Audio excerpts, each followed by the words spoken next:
Good evening. আজকের আর জিজ্ঞেস করবো না যে কেমন আছো সবাই, বা এটাও বলবো না যে আমিও ভালো আছি। যে অসম্ভব পচা গরম পড়েছে, এই গরমে আর কেউই ভালো নেই। বাচ্চা, বড়, বুড়ো কেউই ভালো নেই। যে মারাত্মক গরম পড়েছে, তার জন্যেই বললাম যে এই গরমে আর কাউকে জিজ্ঞেস করবো না যে কেমন আছো। আচ্ছা, আমরা কিসে সন্তুষ্ট বলো তো? আদৌ কি আমরা কোনো কিছুতে সন্তুষ্ট? কোনো কিছুতেই সন্তুষ্ট না। দেখো, যখন গরম পড়ে তখন আমরা বলি বাপরে বাপ কী গরম, একটু ঠান্ডা হলে ভালো হতো। আবার যখন ঠান্ডা পড়ে তখন বলি উফ কী অতিরিক্ত ঠান্ডা, একটু ঠান্ডাটা কমলে ভালো হয়। আবার বলি বৃষ্টি নেই, একটু বৃষ্টি হলে ভালো হয়। আবার যখন অতিরিক্ত বৃষ্টি হয় তখন বলিস এই বৃষ্টিটা যে কেন হচ্ছে, একটু বৃষ্টিটা কমলে ভালো হয়। আচ্ছা, আমরা মানুষরা কি কোনো কিছুতেই শান্ত? কোনো কিছুতেই সন্তুষ্ট না, কোনো কিছুতেই আমরা সন্তুষ্ট না। দুপুরবেলা বিছানার চাদর টাদরগুলো তুলে রেখেছিলাম, তো সেগুলো পাতা হয়নি, এখন বিকালবেলা পেতে নিলাম। আর যেহেতু মেয়েকে নিয়ে আজকে ওই পাশের ঘরে শুয়েছিলাম, দেওয়ার ঘরে, প্রচণ্ড গরম, তো মেয়ে থাকতে পারছে না, তাই এসি চালিয়ে মেয়েকে নিয়ে একটু ওই ঘরে শুয়েছিলাম। তো মেয়ে যেহেতু ওই ঘরে শুয়েছিল, তাই আর এই ঘরে বিছানার চাদর টাদরগুলো পাল্টানো হয়নি, ওই পাতাই হয়নি। তো সেগুলো এখন পেতে নিলাম, বিছানাটা পরিষ্কার করে গুছিয়ে নিলাম। আর এখন আমি একটু চুলটা বেঁধে নিচ্ছি। এই গরমে, অসম্ভব গরমে কিছুই ভালো লাগে না, চুলটাও মনে হয় যেন। আর এখন হচ্ছে আলনাটা একটু গুছিয়ে নেবো। আলনাটা দেখো পুরো অগোছালো হয়ে গেছে। অগোছালো বলতে কিছু এক্সট্রা জামা কাপড় আলনার মধ্যে পড়ে আছে, যেগুলো আলমারির মধ্যে তুলে রাখবো। পরে বা এই ডাক্তারের কাছে গেছিলাম কদিন, মেয়েটার শরীর ভালো ছিল না, মেয়েকে নিয়ে ডাক্তারের কাছে গেছিলাম। আমারও শরীর ভালো ছিল না, মেয়েরও ছিল না, তাই দুজনের জন্যই কদিন করে ডাক্তারের কাছে দৌড়াদৌড়ি করতে হলো। তো সেই জন্য এই জামা কাপড়গুলো এখন সব তুলে রাখবো আলমারির মধ্যে, আর নিয়ে আলনাটাকে একটু গুছিয়ে ফেলি। চলো, সময় তো পাওয়া যায় না যে এগুলো গুছিয়ে গাছিয়ে পরিষ্কার করে রাখবো। তবে আমার মনে হয় যে না, যেরকম আছে থাক। আগে আমার বাচ্চা কাচ্চা, তারপর হচ্ছে ঘর গুছানি কাজকর্ম, এগুলো তো আবার হবে, তাই না? বাচ্চা বড় হয়ে গেলে বাচ্চার দিনগুলো আর ফিরে আসবে না, ওদের এই ছোটো ছোটো মুহূর্তগুলো আর আমরা ফিরে পাবো না। তাই এই কাজগুলো পরে করলেও চলবে। তাই দেখো, আমার আলনাটা মোটামুটি গুছানো গেছে। হ্যাঁ, রোজকার জামা কাপড় সেগুলো কিন্তু তুলে নিয়ে ওই চেয়ারের মধ্যেই ফেলে রেখেছি, সেগুলো কিন্তু এখনও গুছানো হয়নি। তো চলো, এখন হচ্ছে এই যে মেয়ের জামা কাপড়ের জায়গাটা গুছিয়ে নেবো একটুখানি। খুব অগোছালো হয়ে গেছে, ওই জিনিস বার করতে আর গুজে গুজে রাখতে রাখতে অগোছালো হয়ে গেছে। তাছাড়া এখানে অনেক এক্সট্রা জামা কাপড় আছে জানো তো। ওই যে বৃষ্টি হচ্ছিলো, ঠান্ডা ঠান্ডা পড়ে, তখন ওকে ফুল জামা কাপড় পরাতে লাগে, তো সেই কারণেই এখানে অনেক ফুল জামা কাপড় আছে। তো সেগুলোই আমি এখন সব আলাদা আলাদা করে বেছে, যেগুলো লাগবে সেগুলো এখানে রাখবো, আর যেগুলো লাগবে না সেগুলো আমি আলমারির মধ্যে ঢুকিয়ে দেবো। তো চলো, এই যে যেগুলো এখন রেগুলার দরকার পড়বে সেগুলো রাখলাম, আর দুই একটা হাফ হাতা জামা রাখলাম।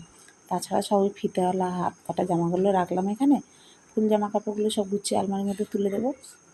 তো ওই যে মেয়ের জায়গাটা কতটা খালি হয়ে গেল। আর এখন চলে এসেছি নিচে, লাল চা খাবো। ডাক্তার জানো তো আমার সব খাওয়া বন্ধ করে দিয়েছে। ওই যে বললাম না, শরীর খারাপের জন্য কদিন ডাক্তারের কাছে দৌড়াদৌড়ি করছিলাম, মেয়েকে নিয়ে নিজের জন্যও। তো এই যে আমার একটা টিউমার ছিল, তো সেটা সোনোগ্রাফি করে ধরা পড়লো ফ্যাটি লিভার। তো ফ্যাটি লিভার হওয়ার কারণে ডাক্তার আমাকে সব কিছু খেতে বারণ করেছে। আচ্ছা, আমি কী খেয়ে থাকবো বলো তো? ডাক্তার আমাকে কী খেতে বারণ করেছে জানো? প্রথমেই তো বলি, আইসক্রিম, কোল্ড ড্রিঙ্কস, চিপস এগুলো তো বন্ধ, কোনো মিষ্টি জাতীয় খাবার বন্ধ, মিষ্টি বন্ধ। এই জন্য আমি চিনি ছাড়া লাল চা লবণ দিয়ে খাই। দুধ চা না, চিনি ছাড়া ভালো লাগে না, তাই লাল চা লবণ দিয়ে বা লেবু দিয়ে খাই। যাই, এটা বলেছে। কোনো ময়দার জিনিস খেতে বারণ করেছে, বাইরের ফাস্টফুড খেতে বারণ করেছে, সরি, ভাত একদম অল্প খেতে বলেছে, মুড়ি, চিড়ে, বিস্কুট সবই বারণ করেছে। তাহলে আমি কী খেয়ে সারাটা দিন কাটাবো? শাক সবজি, মাছ মাংস বেশি করে খেতে বলেছে। এগুলো খেয়ে তো আর সারাদিন কাটানো যায় না। শাক সবজি তো ঘুম থেকে উঠে তো আর শাক সবজি খাওয়া যায় না বলো। এই দেখো, বলতে বলতেই ছেলে পড়তে গেছিলো, কী নিয়ে এসছে আমার জন্যে? চাট আর দই বড়া নিয়ে এসে বলছে মা তোমার জন্য নিয়ে এসেছি। আমি বললাম না, খাবো না। না, তুমি খাও খাও। তাই আমি একটু যদি না খাই তাহলে ও খাবে না। তাই এই যে আমি একটু একটু করে খেয়ে এখন ওকে দিয়ে দেবো। আর আমি এটাও চেষ্টা করি যে ওরও বাইরের খাওয়াটা বন্ধ করতে, কারণ আমার ছেলের চেহারাটা সত্যি বলতে অনেকটাই ভারী। তো ও আগের থেকে অনেকটাই কমিয়েছে, খাওয়া দাওয়াও কমিয়েছে, বাইরে খাওয়াও কমিয়েছে। তবে আমি চেষ্টা করছি আরও যাতে কমানো যায়, যতটা পারি আর কি ওকে কমাতে। ছোটোর থেকে এগুলো খেয়ে খেয়ে না ওরও চেহারা ফুলে গেছে, পরবর্তীতে ওরই সমস্যা হবে, যেটা আমি খুব ভালো মতনই বুঝতে পারছি। ছোটোর থেকে যেটা আমার করা উচিত ছিল হয়তো আমি করিনি, বা তখন অতটা মাথায় আসেনি যে পরবর্তীতে সমস্যা হতে পারে, বা চেহারা এত ভারী হতে পারে, বা কোনো রোগ হতে পারে, যে কারণে চেহারাটা এতটা। আর একটুও তো আমাদের বাড়ির ধাতও যে সবাই একটু চেহারাটা ভারী। যাই হোক, এখন দেখো রাত্রের জন্য রুটি করে নিচ্ছি। ওই ছেলে খাবে, আমি খাবো, আর আমার দেওর খাবে। এই তিনজনের রাত্রে রুটি খায়। আর দুই একটা রুটি আমি বেশি করেই রাখি সবসময়, যদি কেউ খেলে খাবে। আর রুটি করলে আমি মেয়েকেও রাত্রে রুটিই দিই। তো চলো, এখন ওই 8-10টা মতন রুটি করবো। 8-10টা না, ওই 10-12টা মতন রুটি হবে। ওই যে বললাম দুই একটা রুটি বেশি করে রাখি সবসময়, যদি কেউ খাবে। আর মেয়েকে খাওয়াবো আর আমি খাবো। চলো, রুটিটা হয়ে গেল। দেখো আটা পড়ে কী অবস্থা। আগে না রুটি করলে আমার কাছে এত আটা পড়তো না, এখন দেখি রুটি করতে গেলে আমার পুরো গ্যাস ট্যাস আটায় ভরে যায়। এখন আমি একটু বেশি করে আটা দিয়ে বেলি আমি। আগে এত আটা রাখতো না আমার বেলতে রুটি, এখন কেন জানি মানে রুটি বেলতে একটু বেশি আটা লাগে, যেই কারণে পুরো তাক রুটির আটার গুঁড়ো করে ভর্তি হয়ে যায়। চলো, আর এই যে করবো হচ্ছে ডিমের ঝোল, ডিমের কারি যেটাই বলতে পারো। চলো, তো ফটাফট করে এখানে আমি ডিমটা এগ বয়লারে সেদ্ধ করে নিলাম, তাহলে করে তাড়াতাড়ি হবে। এদিকে রুটি করতে করতে রুটির সঙ্গে যেহেতু ডিম ছোঁয়াবো না, তাহলে আটাটা আমাকে ঢেলে রাখতে হয় টিনে, তাহলে পুরো আটাটাই আমার ছোঁয়াছি হয়ে যাবে। সেই কারণে আমি এগ বয়লারে ডিমটা সিদ্ধ করে নিলাম, আর এদিকে রুটিটা করে নিলাম। এখন তেলের মধ্যে একটুখানি লবণ দিয়ে দিলাম আর হলুদ দিয়ে দিলাম, যাতে ডিমটা না লেগে যায়। লবণটা দেওয়ার কারণ হচ্ছে সেটাই। হলুদ দিয়ে দিলাম, দিয়ে এখন ভালো করে ডিমগুলো একটু লাল লাল করে ভেজে। আর ডিমগুলো দেখছো সব যেন কুসুম বেরিয়ে আসছে। এখনকার ডিমগুলো না একদমই ভালো না, সব ডিমগুলোই এরকম কুসুম বেরিয়ে আসে অর্ধেক ডিম সিদ্ধ করি। যাই হোক, চলো, ডিমগুলো লাল লাল করে ভাজা হয়ে গেছে, এখন তুলে নিই। আর আজকে ডিমের মধ্যে আমি আলু টালু কোনো কিছুই দেবো না। আর এই একটা বাজে অভ্যাস, ভয়েস দিতে বসলেই হাই উঠবে। যাই হোক, যে এখানে একটু পেঁয়াজ কুচিয়ে নিয়েছি, মোটামুটি একটা কুচি করে নিচ্ছি, খুব মিহি কুচি করিনি, আবার খুব বড় বড় করিনি। এর মধ্যে দেবো একটু টমেটো, একটু জিরে গুঁড়ো, একটু ধনে গুঁড়ো, এই দিয়েই ডিমের ঝোলটা করে নেবো। শর্টকাট বলতে পারো। এইদিকে দেখো আমি পেঁয়াজটা ভাজছি, ওইদিকে আমার ছেলে বললো মা আমি টমেটোটা কেটে দিই, তা বললাম দে। তো ওকেও একটু একটু এখন করতে দিই। সব কিছু শিখে রাখা ভালো, জানো তো, বিপদ আপদের কথা তো বলা যায় না। যদি কোনো সময় আমার শরীর খারাপ হয় তখন তো করে খেতে পারবে। আজকের না ঠাকমা আছে, ঠাকমা তার সারা জীবন থাকবে না যে করে দেবে, ঠাকমা পারে না। তাও আমার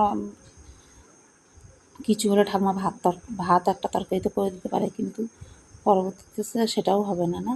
তাই সব কিছু শিখে রাখা ভালো। আর যদি বাইরে পড়াশোনা করতে যায় তখন তো নিজেকেই করে খেতে লাগবে। তো সেই কারণেই আমার মনে হয় অল্প কম বেশি করে সব কিছুই ছেলেদেরও শিখে রাখা দরকার।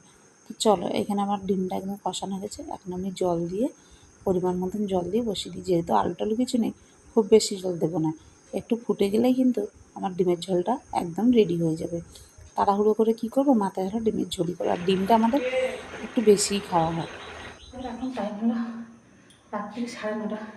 আমি রান্না কমপ্লিট করে এসে গা দিলাম। এত গরম, গরমে থাকতে পারছি না, প্রচণ্ড গরমে মেয়েটারও ভীষণ কষ্ট হচ্ছে, মানে থাকতেই যাচ্ছে না, এত গরম, ঘ্যানার করছে। তো চলো, এখন হচ্ছে মেয়েকে খাওয়াবো, খিদেও পেয়েছে, আর প্রচণ্ড ঘ্যানার করছে। এখন গাটা ধুয়ে একটু নিয়ে গেছে শান্তি, কিন্তু ওই আবার গিয়ে খাওয়াতে করতে আবার নিজে ঘেমে যাবে। চান করে বেরিয়েই গা ধুয়ে বেরিয়ে সঙ্গে সঙ্গে ঘেমে যাচ্ছে, এত গরম। চলো যাই নিচে। এই যে আমার মা, এই যে আমার মা, দেখছো, এই যে আমার মা, তোমরা দেখছো আমার মাকে, এটা তো আমার মা আম করে দেখছো। আবার আমার মা টিভিও দেখে গো, আম করে আবার টিভি দেখে। তোমরা খাবে নাও, এই দেখো আমার মা আম করে। আয় সিনচান, খাবি আয় এই যে বুনু আম খাইয়ে। মেয়েকেও খাওয়ানো হয়ে গেল, এখন হচ্ছে এই যে মেয়েকে নেমলাইজে দেবো। মেয়েরও খুব সর্দি কাশি জ্বর হয়েছিল, তো সেই জন্য নিমুলাইজার দিয়েছে। আর ওর একটু সর্দি কাশি হলেই নিমুলাইজার ওকে দিতেই হয়। ছেলেরও সেম প্রবলেম ছিল, মেয়েরও সেম প্রবলেম। নিতে চায় না, খুব ঝামেলা করে, তারপরেও কিন্তু ওই জোর জবরদস্তিতেও দিতে হয়। আরে দিতেও না, বেশ টাইম লাগে। অতক্ষণ একটা বাচ্চা ঘুমকের মধ্যে মাস্ক রাখতে চায়। তা যাই হোক, চলো আজকের মতন ভিডিওটা শেষ করলাম এই পর্যন্ত। দেখা হবে নতুন একটা ভিডিও নিয়ে। সবাই ভালো থেকো, সুস্থ থেকো, আমার পাশে